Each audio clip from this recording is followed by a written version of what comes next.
that the best way to address this is first, the way I was able to find myself being okay in all of these different worlds, and having like the noise in my world brought down low enough where I could see these interesting other signals that were out there.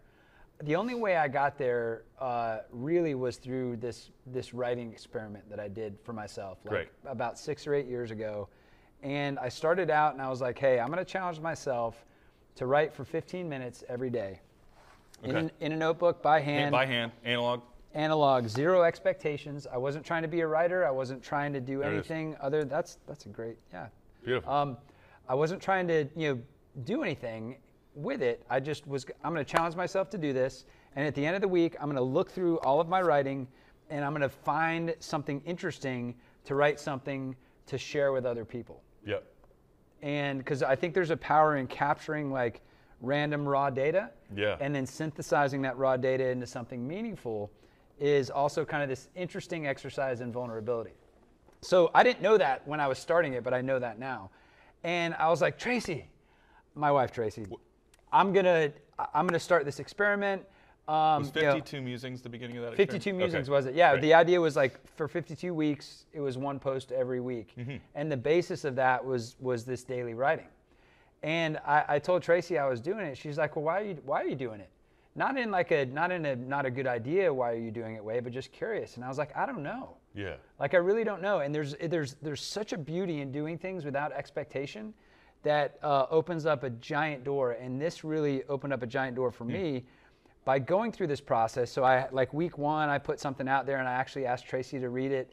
And I immediately, she was like, hey, this is great, but you should look at X, Y, Z. And I immediately became defensive. Yeah, that I was like, stings. ooh, why are you, ow, ego. But over time, I was like, you know what? I learned to manage that ego by pushing this stuff out there and doing it without expectation and being more open to feedback. So anyway, long story short, I ended up doing it. I did the 52 weeks. I actually did 83 weeks of it. And I actually learned more about myself in that period of time than I had in the previous 34 or 35 years, which, I mean, it was mind-blowing. It was mind-blowing. I'd figured out a set of principles on, where to direct my energy, the things that I was excited about, being able to harness my curiosity and point it at targets that I was really excited with, asking dumb and crazy questions and then researching those questions and asking more dumb and crazy questions. And when I came out of that, I was like, that was so profound that I need to package it and I need to show other people how to do it. And I wanted to for years. You were your own test dummy.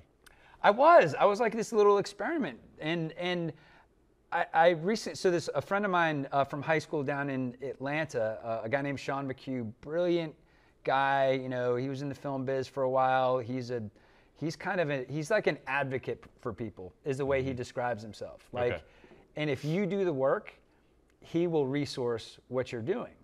So he's like, Jeremy, why don't you, I was like, I want to make this a program. He goes, okay, when are you doing it? Like very matter of fact. Right. Dude, when are you doing it? All right, go get the website tomorrow and I'll help you out. I'm like, whoa. Like I want to do it, but I don't want to do work. it. And dude, he booted me off the indecision train and got me started. And I did these small groups. Like the first one had 10 or 12 and, just kind of small, 3 or 4 of those groups. Now I'm over at Emory teaching this program. But pause for 1 second. I need you to say that one more time. Which part? A little more slowly. So tonight, where did you come from when you came over here to the studio? I was at Emory's Innovation Center. And Emory is what? University. A university? Here in Georgia. Okay, so start that one more time. Let's say it a little more slowly. So you went from an idea that was just strictly for yourself. You developed a program, and you do now what? I teach this at Emory. Amen. Yeah. Amazing. Yeah, well, thank you. Thank you, man. I needed to sit on that for a minute because that's not something you should take lightly, and that's something, I just wanted everyone to hear. This guy pulled something out of thin air, and now you have a program at Emory University as part of their, it's part of their innovation. What is it, the hatch? Yeah, so the hatchery does like basically resources entrepreneurs. So people come in there with their idea, and this brilliant team over there led by this guy Shannon Clute resources that idea, helps people unpack it, helps them get from idea to kind of like what Sean did for me. Right.